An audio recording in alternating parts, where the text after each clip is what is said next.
What's good, YouTube? It's your boy Flames back at it again with another video. Yesterday we read Genesis 38.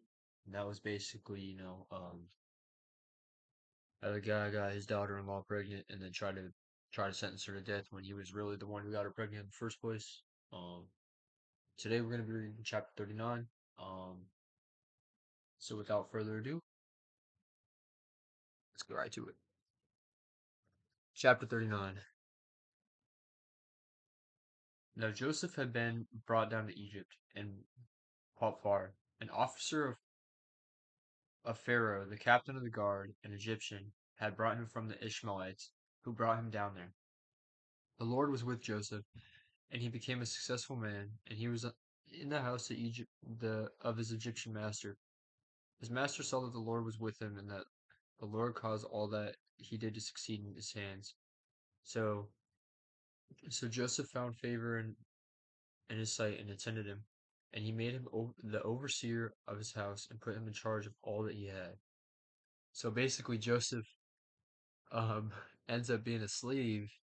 He got sold off as a slave by his brothers who tried to kill him, and then gets to Egypt, and then gets blessed immediately after being put in this terrible predicament. God's like, nah, Joseph, I got you, bro.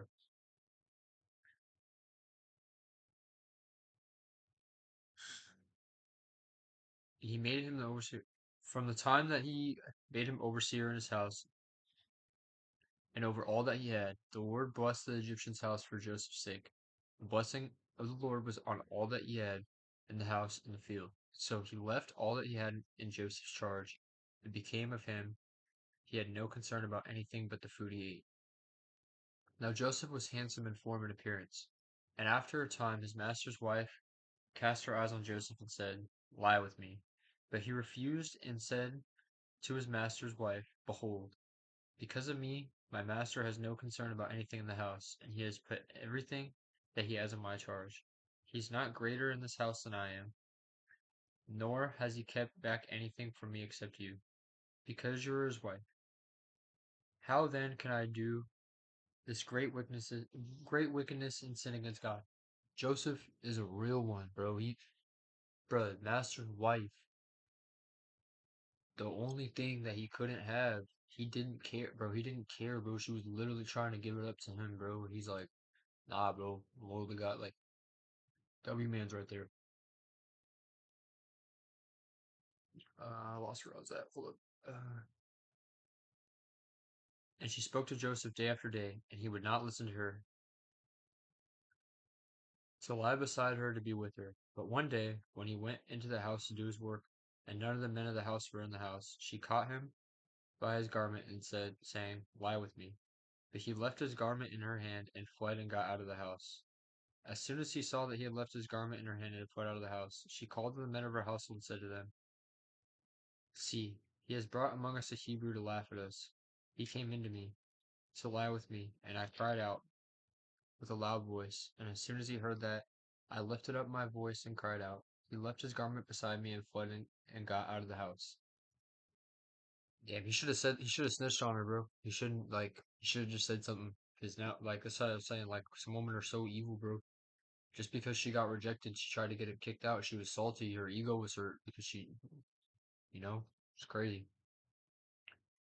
Then she laid up his garment by her until his master came home, and she told him the same story, saying, the Hebrew servant who you have brought to us came into me to laugh at me.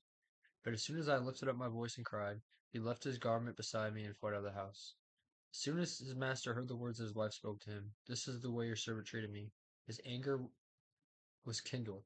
And Joseph's master took him and put him into the prison, the place where the king's prisoners were confined, and he was there in prison.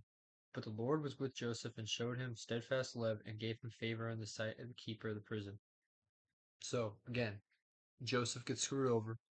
Something terrible happens to him, but he kept his faith in God and he stayed true to his morals. And again, Lord blesses him. Keeper of the prison, but Joseph in charge of all the prisoners who were in the prison. So Joseph just keeps ending up in charge of everything. He's in charge of all his master stuff. Now he's in charge of the prison. Like, he's just a natural born leader. Whatever was done there, he was the one who did it. The keeper of the prison paid no attention to anything that was in Joseph's charge, because the Lord was with him, and whatever he did, the Lord made it succeed. That's the end of the chapter. I think honestly that's a pretty cool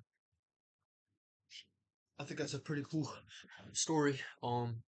Goes to show you like, stay true to God and, God will bless you maybe in a way that you don't understand or maybe eventually, but just put your faith in God like Joseph, and Joseph's faith was so strong that he never, bro, think about it. He never got mad. Like sometimes, stuff happens to us and we're like, I mean, I don't really do this, but I'd say maybe some people, you know, try and blame like, why would God allow this to happen to me?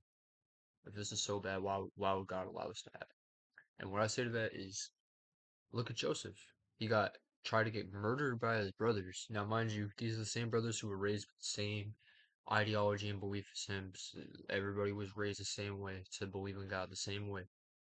Tried to kill him, sold him to be a slave, got screwed over. He got gained everything and lost it all again, and then gained a little bit.